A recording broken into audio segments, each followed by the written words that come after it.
বেহাল দশা, রাউজান নোয়াপাড়া, সেকশন 2 সড়কের।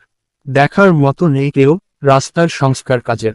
বিগত 5 আগস্টের আগে শুরু হওয়া সংস্কার কাজ 1 বছর পার হলেও শেষ হওয়ার নাম নেই। 1 সপ্তাহ কাজ চললে বন্ধ থাকে 1 মাস।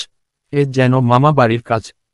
অধিকাংশ কাজ শেষ হলেও এখনও বাকি অনেকটা কাজ। যাতায়াতে ভোগান্তির শেষ নেই পূর্ব গুজরা ও পশ্চিম গুজরার অধিকাংশ মানুষের। বর্ষা আমাদের দরজায় কড়া নাড়ছে। খুব শীঘ্রই কাজ শেষ না করলে অদূর ভবিষ্যতে সীমাহীন কষ্ট ভোগ করবে এলাকার মানুষ। তাই ঊর্ধ্বতন মহলের দৃষ্টি আকর্ষণ, উক্ত কাজ যেন দ্রুত শেষ করে এলাকার মানুষকে ভোগান্তি থেকে উদ্ধার করে।